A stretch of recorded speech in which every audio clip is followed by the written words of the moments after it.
A primeros de febrero del año 2006, yo tenía 47 años y me encontraba en el peor momento de mi vida. Mi hermano menor, que también era mi mejor amigo, había muerto alcoholizado el verano anterior. Yo había escrito una novela que no le gustaba a nadie. Estaba envuelto en un litigio empresarial y me encontraba a punto de la quiebra personal. Iba solo en el coche por una autopista de Montana al anochecer. Me puse a pensar en mis pólizas de seguros y me di cuenta de que, para mi familia, valía mucho más muerto que vivo. Consideré la idea de estrellarme contra un contrafuerte de la autopista. Estaba nevando y había poca luz. Nadie pensaría que había sido un suicidio. Pero entonces imaginé a mi esposa y a mis hijos en medio de la nieve que se arremolinaba y cambié de idea. Cuando salí de la autopista, estaba temblando de forma incontrolada. A punto de una crisis nerviosa, incliné la cabeza y supliqué a Dios y al universo que me ayudaran. Recé para que surgiera una historia, algo que fuese más grande que yo, un proyecto en el que me pudiera sumergir.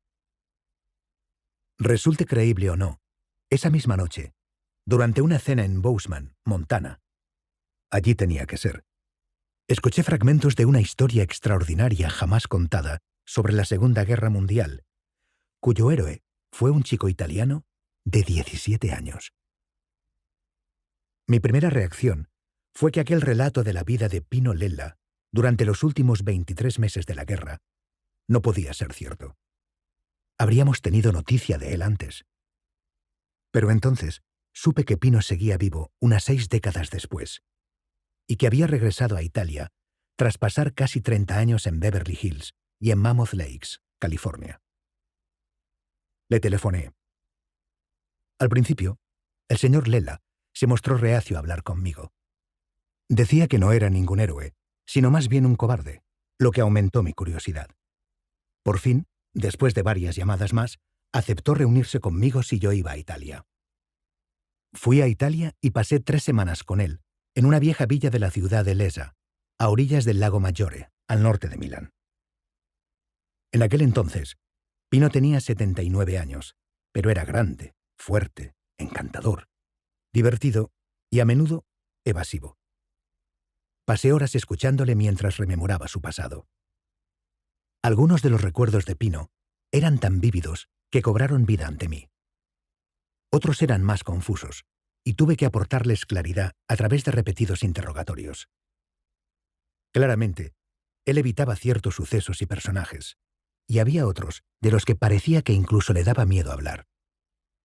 Cuando insistí al anciano para que evocara aquella época tan dolorosa, él me relató algunas tragedias que hicieron que los dos termináramos llorando.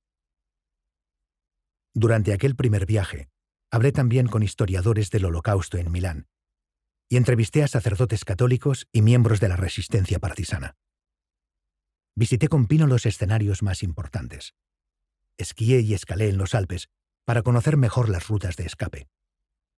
Sostuve al anciano cuando se vino abajo por la pena en el Piazzale Loreto, y vi cómo la angustia de su pérdida le invadía por las calles que rodean el Castello Sforzesco.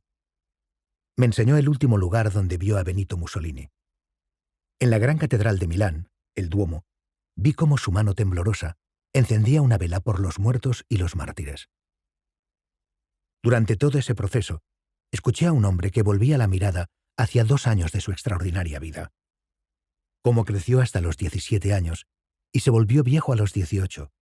Sus altibajos, sus dificultades y sus triunfos, el amor y el desamor. Mis problemas personales, mi vida en general, parecían pequeños e insignificantes comparados con lo que él había sufrido a una edad increíblemente temprana. Y su visión de los dramas de la vida me proporcionó una nueva perspectiva. Empecé a sanar, y Pino y yo nos hicimos amigos enseguida. Cuando volví a casa, me sentía mejor de lo que me había sentido desde hacía años.